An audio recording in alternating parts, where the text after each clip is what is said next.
personas que están con nosotros casi que han comenzado su vida desde cero, espiritualmente hablando. Entonces en este momento se vuelve algo para ellos especial y ver estos principios del reino, que como le digo, para algunos de nosotros como ya estamos enseñados, pero para alguien nuevo esto es una locura. Entonces vamos a entrar en esta parte y el concepto que podemos tener frente a este versículo 22 hasta podría ser hasta el 24, que habíamos hablado acerca de 19 tesoro en el cielo, pero aquí estamos mirando como que el ojo bueno y el ojo malo, podríamos basarlo bajo esta expectativa porque va a hablar acerca de esta parte. Saludo al evangelista, al hermano Díger, que es pastor evangelista de la ciudad de Bogotá. Dios te bendiga, hermano Díger Celis. Voy a leer los dos textos bíblicos que tenemos ahí. Mateo 6, 22 al 24, que dice: la lámpara del cuerpo es el ojo, así que si tu ojo es bueno, todo tu cuerpo está lleno de luz. Pero si tu ojo es maligno, todo tu cuerpo estará en tinieblas. Así que si la luz que en ti hay es tinieblas, ¿cuántas no serán las mismas tinieblas? Bueno, aquí en este texto él venía hablando de la riqueza. ¿Se acuerda que estábamos buscando tener la riqueza en el reino de los cielos y que es una cosa tan contraria a las riquezas que nosotros vemos en la tierra? Hablábamos del por qué el Señor entonces puede bendecir a una persona y darle riquezas. También mencioné este hombre colombiano que hace ropa para, bueno, una ropa en Colombia, que tenía más de 6.000 empleados y que en medio de esto no se declaró en quiebra, no mandó los trabajadores para su casa y ya, sino que entendió que las riquezas que Dios le había dado las debía colocar al servicio, y la gente que le está trabajando a él lo sostuvo, y gracias a Dios ahora se le ha abierto una puerta muy grande. Espero que supla algo la necesidad de él para seguir adelante. Y me llamó la atención que él, pudiendo acogerse a ciertas normas y pericuetos legales, decidió sostener su gente y poner de su propio capital para bendecir la gente que trabaja para él. Entendió el objetivo de las riquezas, y le aseguro que este hombre va a ser muy próspero porque el principio bíblico está, ¿cierto? Bueno, los abuelos hablando de cosas que ni siquiera conocían principios bíblicos, pero eran principios aplicables a la Biblia, que hablaban acerca de que el que bien se maneja, bien le va, y etcétera, etcétera. No crea, toda esta sabiduría de estos viejos nuestros, de una u otra manera es una sabiduría popular, pero tiene acercamiento a lo que la palabra del Señor daba. Entonces hablamos de todas estas cosas y cómo una persona de estas puede en amor hacer estas cosas, pero son principios, y este tipo de principios son aplicables a lo que el Señor enseña a través de las Sagradas Escrituras. Entonces, hablando acerca de esto, se va a hablar acerca de lo malo y lo bueno. Lo malo no son las riquezas. Lo malo es la actitud que el hombre tiene hacia las riquezas. Entender que hay un propósito, que Dios les va a dar con un propósito, y que ese propósito, si se cumple, en nosotros habrá paz, bendición, y cumpliremos esto que Dios quiere. Esos, lo vuelvo a decir, pues, como redundancia, estos propósitos, pero ya en Dios. Muy bien. Saluda a Glorita Basto, que hace días no la saludaba. Dios te bendiga, Glorita. Bueno, entonces ya nosotros estamos mirando en este versículo 22 al 24, pero entonces, ¿por qué no mirar que desde el 19 hasta el 24 hay 3 lecciones que vamos a notar acá, que son muy fuertes, sobre que nuestro corazón sea confiado en el Señor y que confíe más en Dios que en las riquezas? Lo primero de lo que hemos ya tratado es que las posesiones terrenales no son eternas, no duran. Entonces no te pongas tu mente en algo pasajero. Piensa que Dios va a proveer, que Él es el proveedor, y mientras Dios te permita administrar algo, hazlo bien, no lo derroches, pero hazlo sabiamente y para colocarlo bajo el propósito que Dios te los ha entregado. 2. El colocar las confianzas en las riquezas significa que nuestro ojo entonces no es bueno. No es bueno, y cuando dice bueno, también una traducción sería claro. O sea, nuestra vista estaría nublada y estaríamos viendo a través de tinieblas. Entonces, cuando dice tu ojo no es bueno, está hablando de eso, de que no apreciamos la belleza que Dios nos podría dar. Acuerde que nosotros, pues, las riquezas que permite que nosotros podamos tener, que son ajenas, ¿cierto? Somos mayordomos de Él, pero podemos hacer cosas grandes para el reino de los cielos. Y tercero, que en vez de que cuando las personas colocan su confianza en las riquezas, en vez de colocarla en su corazón en Dios, entran en un proceso que podría llamarse idolatría. Pensar que el dinero puede suplirlo todo. Ahí dentro de todo ese concepto escritural se habla, la escritura habla en todo el Antiguo Testamento de estas inclinaciones de estos pueblos al Dios de ellos, que era el Dios de las riquezas, el Dios Mamón. En nuestro corazón no puede estar inclinado en ese sentido y tiene que estar en una posición clara. Bien, bueno, entonces aquí nos muestra en este capítulo, versículo 22, versículo 22, capítulo 6, verso 22, que la lámpara del cuerpo es el ojo. Bueno, y hoy hay cosas que uno va descubriendo en la escritura. Por allá en Eclesiastés se habla acerca de de los secretos que había en la nieve. Que si nosotros habíamos visto los secretos de la nieve, y uno dice, ¿cómo así que los secretos de la nieve? Y encontramos que hay un hombre, creo que era de apellido Stendel, algo así, y él descubre la microfotografía y empieza a fotografiar los copitos de nieve y se da cuenta de que todos tienen unas características similares, son como, tienden a ser de forma hexagonal, nunca un copo de nieve se parece a otro, y empieza a mirar unas riquezas en eso y dice, Dios mío, la palabra del Señor que dijo que hay grandes riquezas, y nunca lo habíamos observado así, pero con la microfotografía ya se entra a ver esta parte, ¿cierto? Entonces cuando miramos el ojo, nos damos cuenta que el ojo no es el origen de la luz. Tiene que haber luz para yo apreciar a través de mis ojos. Es la ventana a través de la cual la luz entra. Y cuando hay en la Biblia ilustraciones sobre el ojo y la luz, también hay ilustraciones del ojo y la vida, y estamos viendo que entonces nosotros percibimos la vida a través de lo que nosotros observamos, no como ojos, sino cómo lo percibimos, cómo entra en nosotros la percepción de esa vida. Por ejemplo, el Señor Jesucristo es el camino, la verdad y la vida. ¿Cómo percibe la gente eso? A todos nos alumbra la luz de Dios, a todos nos llega el mensaje de Dios, pero no todos apreciamos la luz de Dios, porque en esto entonces vamos a ver personas que tienen problema de visión en sus ojos, ¿cierto? Bueno, pero también nosotros vamos a mirar acá que dice que donde está mi tesoro está el corazón, ¿cierto? Entonces aquí estamos hablando de que el ojo, más que ser al que el Señor se está refiriendo en los textos, es el corazón del hombre. Que ya vemos que el corazón no tanto es este órgano de acá, sino que, ¿cierto? Según lo vemos en pasajes de la Biblia como Romanos 12, 1 y 2. Muy bien. Entonces, el ojo es al cuerpo lo que el corazón es al alma.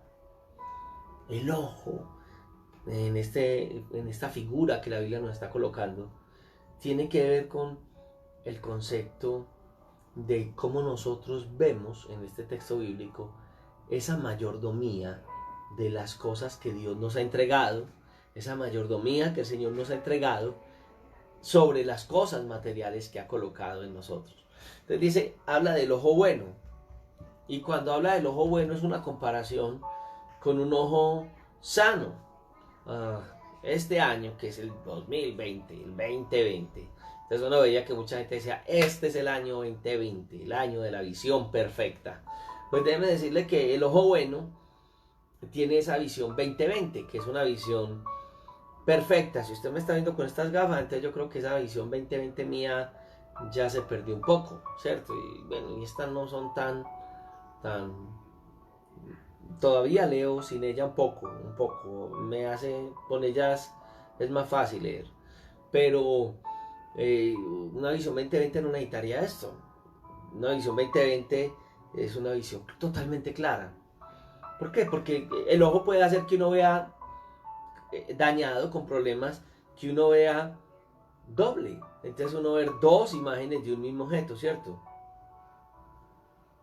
Como lo hace un Abba, entrando al ejemplo que Jesús nos quiere colocar. Ese es el concepto de Dios, el concepto de la vida, el concepto del deber personal, el buen uso de los bienes materiales, el estar claros y correctos frente a esto.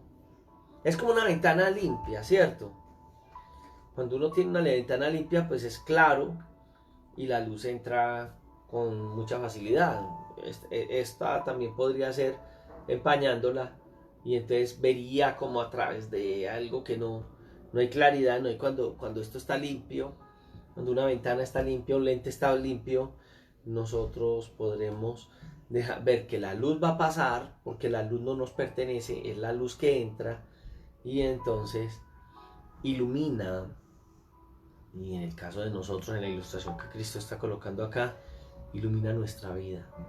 La luz de Cristo debe de iluminar. Y bueno, Jesús se presenta desde Juan capítulo 1 como la luz, ¿cierto? Bueno, hay varios textos que traducen el término bueno. Si tu ojo es bueno, y el término griego que está utilizando es haplos o aplos. Mateo capítulo, por ejemplo, 6, Mateo capítulo, bueno, aquí lo tenemos, de 6:22, lo va a traducir como bueno, y la traducción Reina Valera nos lo colocó como bueno. Pero si tú te vas conmigo a 2 Corintios capítulo 8, en el versículo 2, acuérdate que estamos viendo en las mañanas, ya hicimos todo un trabajo de hermenéutica, pero lo estamos aplicando. Y aquí tendríamos que hacer lo mismo. ¿Qué quieren decir las palabras en determinado momento? ¿Y qué quiere decir Dios a través de las palabras? Entonces, si vamos a 2 Corintios 8:22, donde las Sagradas Escrituras está hablando, desde el capítulo 8, habla acerca de la gente que dio el ofrendar. Entonces, en el 8 habla acerca de el ejemplo de los hermanos de Macedonia, desde el versículo 7 en adelante el ejemplo de Cristo, y desde el 16 en adelante nos muestra a nosotros como representantes de Dios imagina, hasta las riquezas, que esto es un contexto tremendo frente a lo que estamos estudiando, pero solamente voy a entrar en la traducción que habla el capítulo 8 del libro de 2 Corintios. Y dice que en gran prueba de tribulación, la abundancia del gozo y su profunda pobreza abundaron en riquezas de su generosidad. Entonces aquí está hablando de lo bueno como algo generoso. Entonces vemos que el ojo bueno es un ojo bueno como tal. También estamos viendo un sinónimo en la palabra de donde sale, que es generoso, bueno, de haplos, generoso. Lo vemos ahí en 2 Corintios 8:2.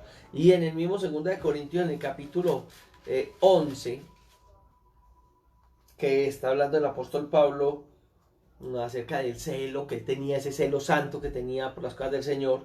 Y en el verso 3 dice, bueno, y va a hablar acerca de los falsos maestros desde el verso 3.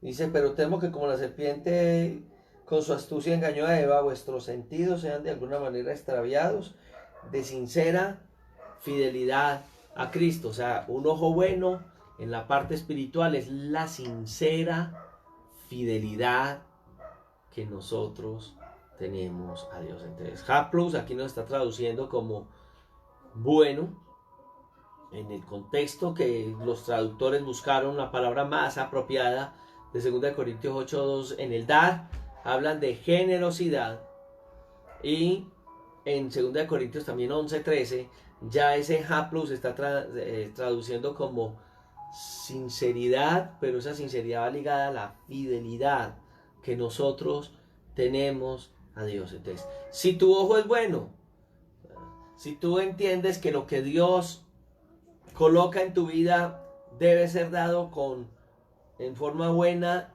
en forma generosa, en forma fiel y sincera. Bueno, acuérdate del término sincero para los judíos, que el concepto de sinceridad para ellos, el término venía de esas vasijas de barro, y esas vasijas de barro se llenaban de agua, y cuando alguna vasija de barro tenía alguna fisura, pues, se vendían como vasijas de barro, pero se le explicaba a la persona que era una vasija que tenía cera, era con cera. Y entonces cuando alguien quería cocinar y ponerla en el fogón, entonces decía, por favor, véndame una vasija sin cera. O sea, totalmente fina y fuerte. Y aquí nos traduce que tiene que haber una sincera, o sea, no hay reservas, una sinceridad tremendo en la fidelidad. Y tiene que ver lo que el apóstol habla, la fidelidad a Dios a través de... Bueno, eso es en Corintios. En Efesios, el mismo término lo voy a encontrar, plus, y ese término está en el capítulo 6 de Efesios, versículo 5, y está hablando acerca de la vida sincera nuestra delante de Dios cuando vivimos bajo la autoridad del Espíritu Santo. Entonces mire lo que dice, bueno, lo estoy diciendo porque es lo que el texto como tal, estoy dando una definición de lo que va a hablar apóstol Pablo ahí, pero entonces dentro de todo este concepto, en el versículo 5 dice, siervos, obedeced a vuestros amos terrenales con temor y temblor, con sencillez de corazón, y coloca una posición a los siervos. Pero nosotros, al ver el contexto bíblico, y nosotros le servimos a Dios.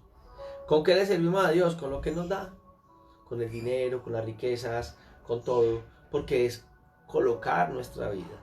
A mí me parece que este hombre Arturo, bueno, yo no había mencionado el nombre de este señor, que este hombre colombiano, bueno, la Biblia dice que hay que darle alabanza, pero bueno, aquí venimos a predicar de Cristo, pero que este hombre ha entendido el proceso de para qué son sus riquezas, porque la ha colocado al servicio de la humanidad. Y por eso le digo, gente como esta tiene que progresar en la vida, porque tienen principios que, aunque tal vez no sé si él sea un creyente grande en el Señor y tenga principios de la Biblia, su actitud va a tener recompensas. Una vez yo recuerdo hace muchos años, hablando de estos puntos tan interesantes que se hablan acerca del ojo bueno y de nosotros colocarnos al servicio de Dios, porque está hablando el contexto de las riquezas en este capítulo 6 del libro de Juan. Y hace muchos años yo conocí en la plaza minorista, sí, una familia donde la señora llegó a los pies de Cristo, sus hijos apenas empezaban a caminar y su esposo muy endurecido contra el Señor.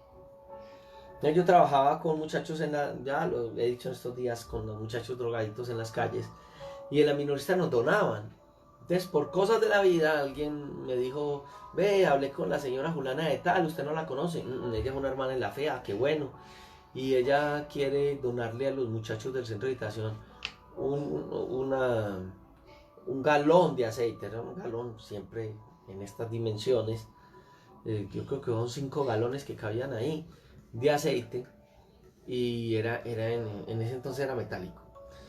Y entonces me la presentaron y me preguntó por el trabajo que hacía con los muchachos, vio los muchachos, algunos testificaron, y entonces ella habló con su esposo inconverso, y él vio que era una obra social, ellos venían de menos a más, y ellos empezaron a dar un tarrito de aceite. Entonces una vez, él se me arrima a mí, y me dice... bueno, yo en ese entonces servía en los centros de habitación, y aunque era una labor pastoral me decían hermano César, no pastor ni eso. Y una vez él me llamó y me dijo, hermano, ¿le puedo hacer una preguntita? Yo era muy joven, yo le dije, claro, en lo que yo le pueda servir. Y me dice, yo no voy a la iglesia, la que va es mi mujer, yo soy borracho. Es más, el local se llamaba El Borrachito, ya no se llama así. Y entonces le dije, ah, sí, claro. Ellos tenían un solo localcito, de esos de la minorista, uno, en los abarrotes. Y, cuénteme, no, y me dijo, si yo empiezo a diezmarle a Dios de lo que Dios me da, y no soy evangélico, ni lo pienso ser, ¿Dios me bendice? Yo le dije, pues claro, porque el principio es un compromiso entre tú y el Señor, y el principio del diezmo es de bendición. Qué bueno, o sea que yo puedo mandar eso a la iglesia donde mi esposa va y eso, sí, claro, hágalo. Sí, el propósito mío era era orientarlo, no era traerlo ni decirle, no, pero si quiere al centro de rey, no, no, no. Donde uno se alimenta, donde uno recibe la palabra, pues uno, es lo que he aprendido, ¿cierto? Uno lo hace. Y ellos lo hicieron así. Él lo hizo así. Al pasar el tiempo, me contaron el testimonio. Yo fui a ver, una vez fui a la casa de ellos. Ellos vivían en una casa cerca al río Medellín, cerquita. Y Dios les abrió una puerta una inmensa, y terminan viviendo en una casa finca muy central, muy ubicada centro de Medellín. Y el local en el que ellos comenzaron tan pequeño, ellos compraron otro, no sé si compraron 4 más o 3 más. Todos terminaron siendo un gran. Me decía, ¿sabe por qué Dios me ha bendecido tanto? Porque aprendí que yo tengo que darle gracias a Dios por lo que Dios me da. Y él diezmaba y no era creyente. Ya cuando volví y pasaron unos años y volví a saludarlos, ya que les visité en una casa finca en todo el centro de Medellín, dentro de la ciudad, una locura. ¿Quién tiene una casa finca en una ciudad de estas? Millonario.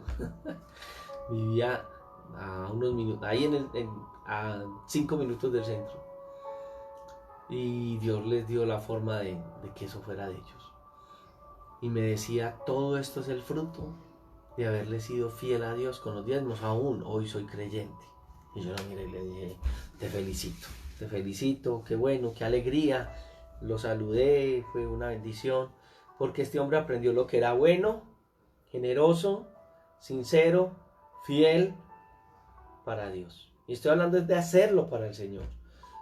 No estoy pretendiendo dar este estudio para hablar de cosas hacia acá. Estoy hablando de hablar cosas de usted hacia allá, con el Señor, el trato de Dios con tu vida y en la fidelidad que tú tengas con Dios en tu vida. Amén. Saluda a Javier y Gladys, que nos miran desde... Ay, hermano, ese nombre tan raro, hasta que me lo aprenda. Ahí cerca a Memphis, Estados Unidos. Bueno, ahora, entonces esto lo vemos en esta parte, en este texto que estamos viendo. Ahora, también mirar el ojo bueno.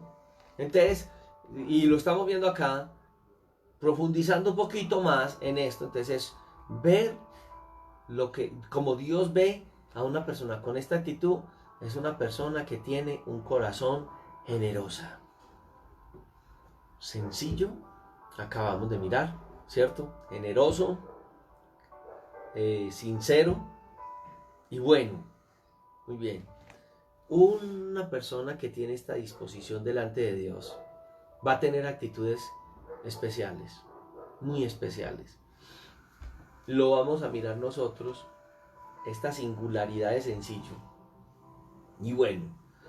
Por ejemplo, en el caso que nosotros vemos del hombre, del buen samaritano, la actitud que tuvo el buen samaritano y que la describe el libro de Lucas, el capítulo 10. Yo quiero leerlo.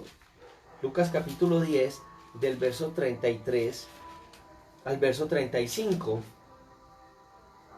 que dice, pero un samaritano que iba de camino vino cerca de él. Estamos hablando de que este hombre que venía de Jerusalén a Jericó, que cayó en manos de los ladrones, ¿cierto? Y que ellos lo despojaron de todo y lo dejaron medio muerto. Entonces dice que un samaritano que iba de camino vino cerca de él y viéndole fue movido a misericordia. Bueno, ya hemos hablado mucho de quiénes fueron los que pasaron y no se movieron ni el sacerdote, ni el que representaba al levita, ellos no se interesaron. Los religiosos no se interesaron muy bien. Una persona, un samaritano, una persona que no calificaba. Ya vimos lo de la mujer samaritana en el capítulo 4 del libro de Juan, ¿cierto? Bueno, entonces dice que samaritano que iba de camino cerca de él y viéndole fue movido a misericordia. Y acercándole vendó sus heridas, echándole aceite y vino, y poniéndole en su cabalgadura lo llevó a un mesón y cuidó de él. Y le dijo al mesonero cuando se va: yo le voy a responder, y le responde por todo lo que este hombre necesitó en el momento en que estaba en su desgracia. Eso no lo hace cualquiera.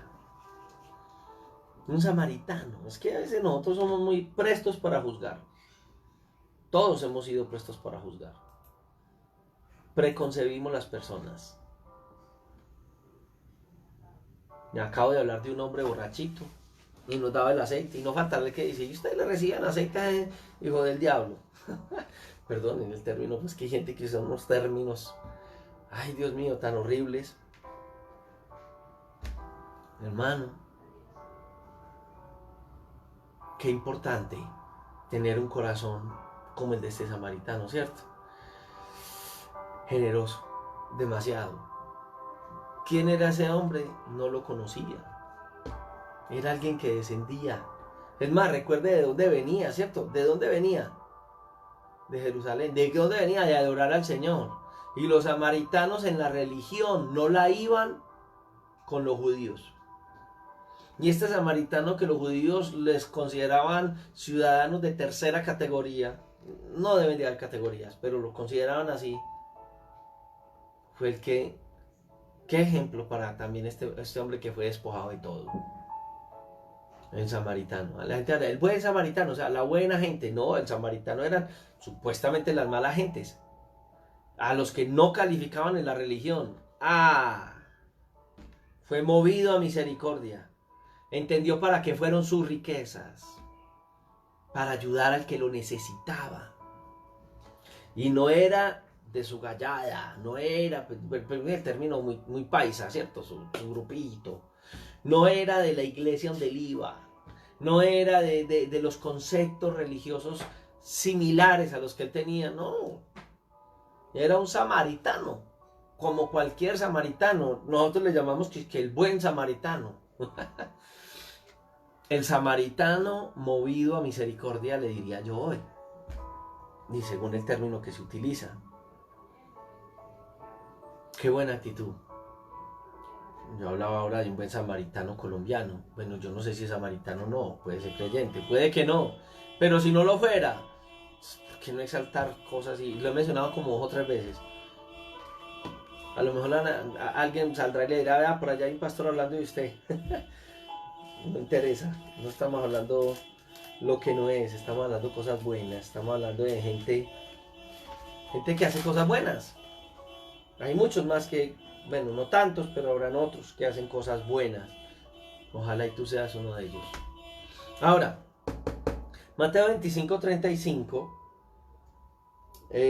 va a hablar también de otra posición, ¿cierto?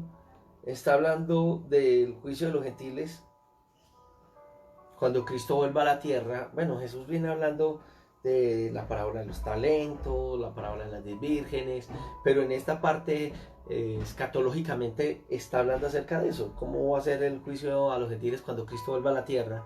Pero aún así, hablando de eso, en el verso 35 dice, porque tú, cuando dice, cuando el rey le dice a las de la derecha: venid, benditos sean de mi Padre, era el reino preparado para vosotros, porque tuve hambre y me diste de comer. Me llama la atención que lo está hablando en un marco de esto, en este marco. Fui forastero y me recogiste. Estuve desnudo y me cubriste. Enfermo y me visitaste. En la cárcel y me vestiste.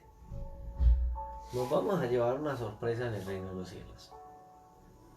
La salvación se obtiene a través de la fe en Jesucristo.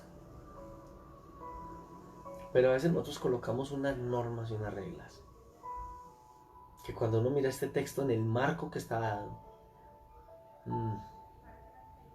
veíamos Isaías, ¿no? No debe ser el ayudar a otros, no debe ser el ayudar a otros para alcanzar el reino de los cielos, sino porque el reino de los cielos está en mi vida. Es triste ver cómo a veces nosotros limitamos la obra de Dios. Creo que fue ayer en la mañana, o hoy en la mañana, que yo hablaba acerca de este hombre que se le prohibió ayudarnos a nosotros cuando teníamos un centro de rehabilitación, porque todo el dinero lo tenían que dar para su propia iglesia. Yo lo viví en algún momento de mi vida, que pertenecía a algún grupo cristiano, alguna denominación, y yo manejaba un centro de rehabilitación, y en algún momento alguien de la comunidad, de la comunidad cristiana de ese lugar, sintió ayudarnos a nosotros para el centro de rehabilitación, y era una persona muy acomodada. Y entonces nosotros pertenecíamos a esa comunidad y había un pastor principal, y lo llamó aparte, y él mismo me contó, y le dijo, no, que se va a poner a ayudar a los gamines, a gente de la calle, no ayuda a gamines que tiene ahí, lo que vaya a darles a ellos nos lo da a nosotros. Y yo decía, le dañaron el corazón al pobre, y el pobre por obedecer, porque quien le había dicho eso era la persona que representaba la autoridad en aquel lugar, el ungido de Dios. Entonces este hombre privó a este hombre de ayudar a otros. No puedo decir que nos privó a nosotros, porque cuando una puerta se abre, Dios abre muchas más, pero privó a este hombre de ser bendecido a través de esto que estamos viendo en este texto bíblico tan especial. No pareciera tan rico estos dos versículos bíblicos, ¿cierto? Pero cuando uno los va a estudiar para enseñar, dije, va a enseñar todo este pasaje. Terminé dividiendo este pasaje como en 3 o 4 partes, porque cada parte tiene una riqueza demasiado profunda. Entonces en el capítulo 2, verso 45, dice la escritura, estaba hablando cuando se extendieron 3.000 salvados y fueron bautizados, y fue el desarrollo de la iglesia primitiva. Entonces en el verso 45 dice que los hermanos, los que habían creído, tenían en común, bueno, desde el 44, tenían en común todas las cosas, y vendían sus propiedades y sus bienes y los repartían a todos según la necesidad de cada uno. Se dice que después de este proceso que el mundo está viviendo hoy, yo les decía que grandes naciones, culpables o no culpables, yo no sé, Dios juzgará a las naciones, Dios juzgará a los pueblos, pero una de tantas aprovecha todo esto y compra grandes cosas, y en este momento se apodera de grandes riquezas en el mundo, otras naciones, y el mundo va a vivir, nosotros lo vamos a vivir. Una crisis económica viene para el mundo, eso es inminente, eso ya se sabe. No se preocupe, usted está en las manos de Dios. No empiece, ay, ¿cómo así, pastor? Usted está en las manos de Dios. Pero yo no puedo mentirle y no le voy a decir que no va a pasar lo que todo el mundo sabe. Es un secreto a voces, en donde a nosotros nos va a tocar disponer nuestro corazón para con nuestros hermanos en la fe. Hoy todavía gente regala mercados. ¿Qué tan fácil es regalar un mercado cuando me sobra? Pero qué tan fácil será regalar el mercado, partirlo en 2, cuando tengo para 8 días, o 5, 4, 2 días, con otra familia. Y decir, entre 2 días, ¿qué irá a pasar? Bueno, creo en Dios, confío en Dios. La iglesia primitiva no era gente rica, pero los que tenían algo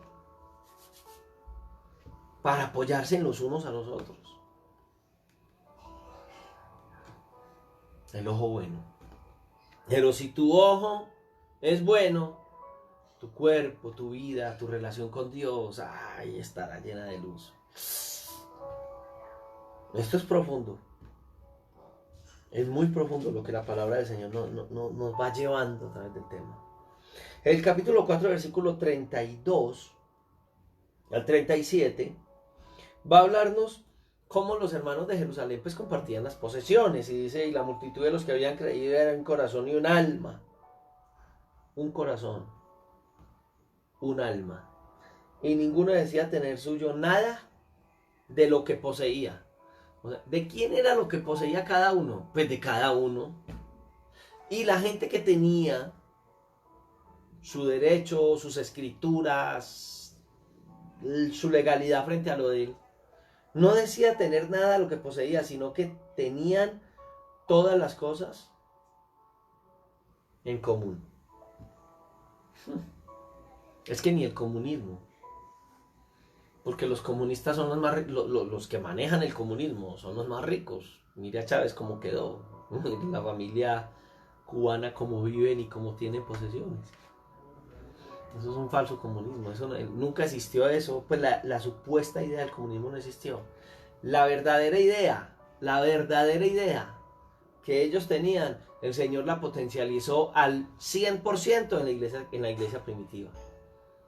Y debería nosotros llegar a ese punto de potencializarla al 100% como la iglesia del Señor.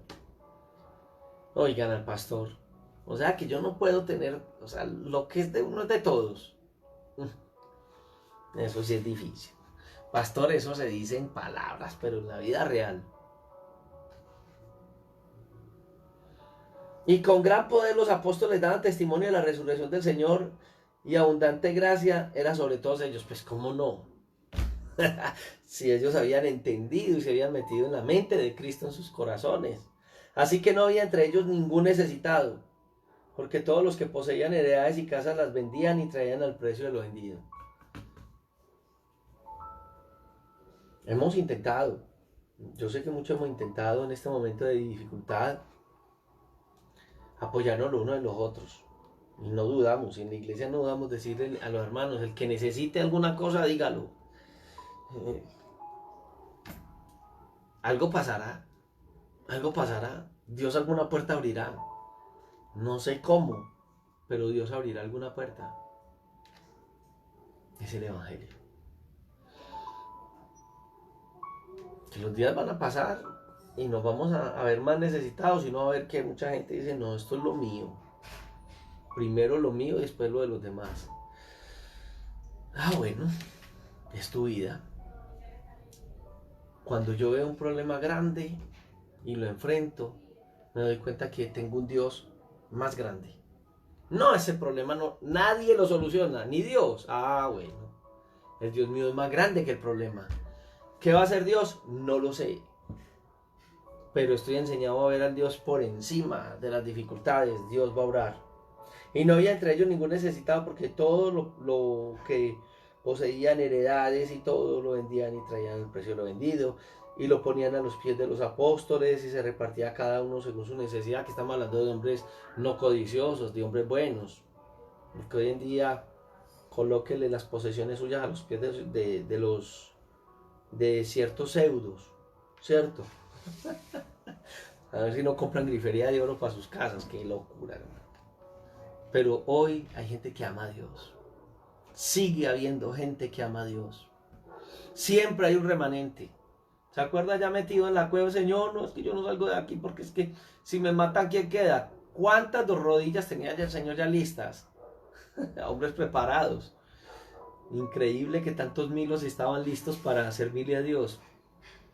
No somos no hay gente, no son los únicos, no son uno o dos. Gracias a Dios por todo esto que el mundo está viviendo, que nos está llevando a esa dimensión. Qué bueno. Y lo ponía a los pies de ellos. Bueno, entonces José, a quien los apóstoles pusieron por sobrenombre de Bernabé, que traducido es hijo de consolación, levita natural de Chipre, como tenía una heredad, la vendió y la trajo al precio y lo puso a los pies de los apóstoles. Bueno, ellos tuvieron su forma de hacerlo en ese momento y tenían total confianza en sus líderes religiosos, y esos hombres les correspondieron, porque la Biblia no habla de escándalos ni de riqueza ni nada, sino que hablaba de hombres llenos de Dios, y que lo que se les colocó para el servicio de Dios fue para el servicio de Dios y no el servicio de otros. Muy bien. ¿Qué otra cosa puede encontrar uno en Hechos de los Apóstoles? Bueno, siguiendo el rastro, yo podría encontrar, pues darles cantidad de citas donde vamos a encontrar, simplemente buscando la referencia de Haplos en la escritura, y todos estos pasajes fueron apareciendo cuando se hablaba acerca de esta palabra que era bueno y refiriéndose hacia las riquezas con bueno, ¿cierto? ¿Qué cosas buenas se hacen con las riquezas? ¿Qué ejemplos voy a encontrar en el Nuevo Testamento con las riquezas? Y voy encontrando todas estas grandes referencias bíblicas que lo dejan a uno consternado. En 2 Corintios 8, del 1 al 5, otra vez, pero ya volviendo al 1 al 5, volviendo nuevamente a esa ofrenda de los pobres que estaban en Jerusalén, dice: asimismo, hermanos, os hacemos saber la gracia de Dios que se ha dado a la iglesia en Macedonia, que en gran prueba de tribulación, la abundancia de su gozo y su profunda pobreza abundaron en riqueza de generosidad. No eran ricos, pero fueron muy generosos. Pues doy testimonio de que con agrado han dado conforme a sus fuerzas y aún más allá de sus fuerzas, pidiéndonos con mucho ruego que se les concediésemos el privilegio de participar en este servicio para los santos, y no como los esperábamos, sino que asimismo se dieron primeramente al Señor y luego a nosotros por la voluntad de Dios. Entendieron el corazón de Dios. Cada uno de estos hermanos tenía el ojo bueno, una mirada en Dios 20-20. Es que el que tiene el ojo bueno es porque tiene su mira en donde tienen los tesoros verdaderos, los tesoros en el reino de los cielos. Tiene propósitos en la vida. Busca primeramente el reino de Dios y su justicia, como lo dice, va a decir el verso 33, y solamente están buscando una sola cosa: agradar a Dios. Tienen las cosas en la mira en las cosas de Dios, como lo dice Colosenses 3, del 1 al 3. Entonces dice que si mi ojo es bueno, todo mi cuerpo, o si tu ojo es bueno, pues dice ahí, todo tu cuerpo estará lleno de luz. No vamos ni en la mitad, ya se nos fue la hora, vea. Bueno, vamos a entrar un poquito ahí. Debemos de aprender a mirar entonces las cosas correctamente, mirar el camino. Cuando lo hacemos así, la luz nos va a mostrar, no vamos a tropezar. Cuando no hay luz hay tropiezo, ¿cierto? Entonces debemos de aprender a distinguir entre las cosas que son importantes y las cosas que son menos importantes en nuestra vida. Mencionamos ayer que nosotros en esta tierra somos peregrinos y viajeros, o peregrinos y advenedizos, y entonces si nosotros entendemos que no puede el mundo ser nuestro hogar, ¿para qué estamos nosotros intentando tener cosas en este lugar, donde en este lugar no vamos a disfrutarlas por la eternidad? ¿Por qué no sembrar para el reino de los cielos?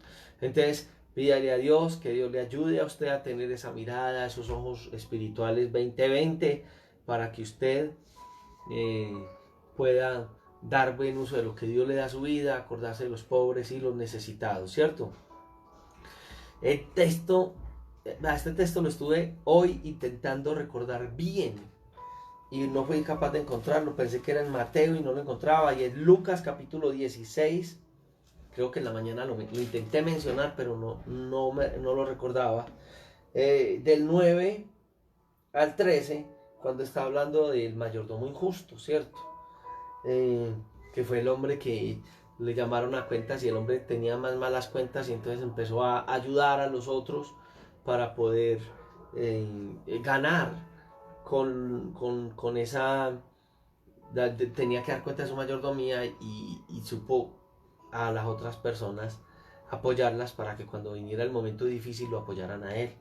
Entonces hay una en 3:9, verso 9 y el 13 dice: ganad amigos por medio de las riquezas injustas, para que cuando éstas falten os reciban en las moradas eternas. ¿Qué somos nosotros? Mayordomos. Y con lo que Dios nos ha dado, ¿qué podemos hacer? Riquezas para el reino de los cielos. Injustas porque no nos ha costado nada. Cuando yo ayudo a una persona, es factible que esa persona quede agradecida conmigo. ¿Y cómo la ayudé? Yo les he hablado a los otros de meditación. ¿Cómo le ayudé yo a toda esta gente? Con mi dinero, no tenía nunca. Con mi vida. Y todo lo que era de Dios, que lo colocaba en mis manos, lo coloqué al servicio de otros. Ganancias injustas, era la plata del Señor, pero lo colocó en mis manos y pude canalizarlo a vidas que el Señor rescató de las calles, de las drogas, de la vida. Fue Dios. Tú lo puedes hacer, porque Dios abre puertas en donde nosotros creemos que no hay nada. El que es fiel en lo muy poco, también en lo más es fiel. Y el que en lo muy poco es injusto, también en lo más es injusto. Pues si en las riquezas injustas no fuisteis fieles, ¿quién os confiará lo verdadero? Por eso Dios no da. Les decía yo que admiraba la vida de mi padre por la forma como el Señor le dio muchas riquezas. Si mi papá tuviera las riquezas que Dios le dio en vida, sería multimillonario. Algunos decían en estos días, pero es que Manuel todo lo gastó en drogadictos. Todo se lo invirtió a ellos.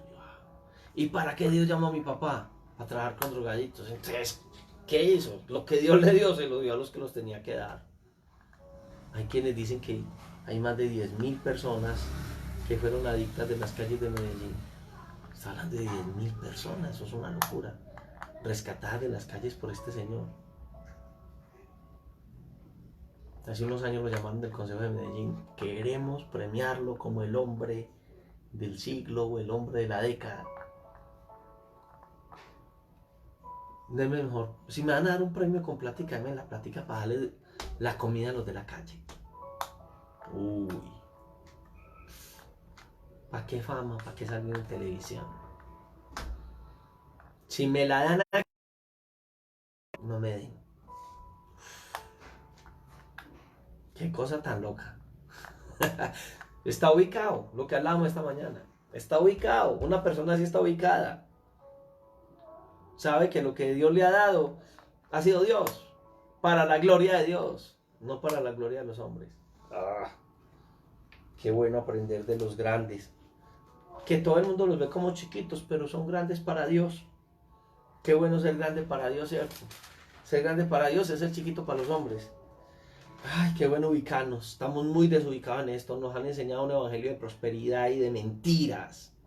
Y los que supuestamente eran los hombres que nosotros admirábamos, por ese lado se dejaron engañar. Mateo 13:22 dice: el que fue sembrado entre espinos es el que oye la palabra, pero el afán de este siglo y el engaño de las riquezas ahogan la palabra y se hace infructuosa. Está engañado por las riquezas. Ahora, el estar ubicado en la palabra de esta manera es tremendo, porque los afanes no nos van a ganar. Es una persona que va a entender cuáles son las riquezas verdaderas. Y si es así, su ojo está lleno de luz. ¿Por qué entonces no decirlo? Su vida está llena de luz. Lo peor que nosotros hoy estamos viendo en la nueva generación de ministros que se están levantando es que esos mocosos, perdónenme, hay muchachos que aman a Dios, pero me dejan utilizar ese término en mis 51 años que tengo. Me dejan utilizar ese término.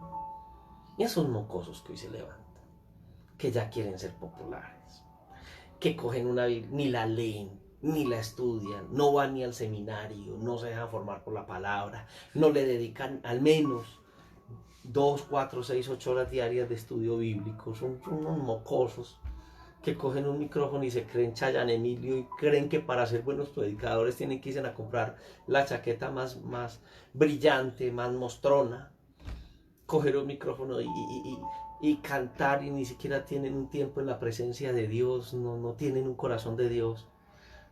Entonces los ve uno al poquito tiempo a mocosos ya recibiendo unos Billboard, recibiendo unos Grammy, en roces. No saben si le cantan a Dios o al diablo. Un día cantan y alaban la idolatría, el otro día alaban al Señor. No hay un carácter de hombres de Dios. Sus ojos, si tuvieran gafas, tendrían esos que es como el fondo de una botella. Son miopes en la palabra. Y por eso en días como estos usted ve que tantos ministros salen diciendo barrabasadas a través que la palabra dice que hablan de la marca de la bestia cuando los cristianos no vamos a ser marcados porque vamos a ser arrebatados primero por el Señor. Cosas que no están en la palabra porque están en tinieblas.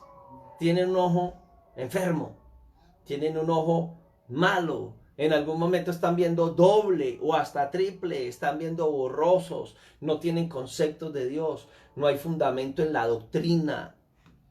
Sí. ¿Acuerdan el ejemplo que hay ahora de la ventana? Que si la ventana es sucia, no se ve bien. Pues no ven bien.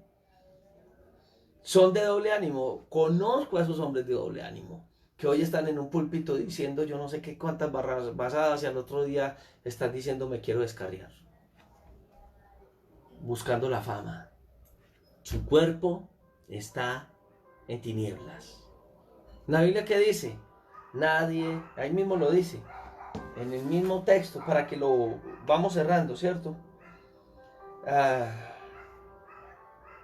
Ninguno puede servir a dos señores, porque o aborrece al uno y ama al otro, o estima al uno y menosprecia al otro. No podéis servir a Dios y a las riquezas. Es esclavo, porque ser servidor es ser esclavo de la fama, de los aplausos. Hermano, y cuando uno es tratado por Dios, se va la fama. Algunos de nosotros hemos tenido posiciones en nuestra vida efímeras, aplausos. Pero ¿cuántos de nosotros en el momento donde el Satanás nos tentó, pudimos estar dispuestos a decir muchas gracias, muy queridos, no me interesa?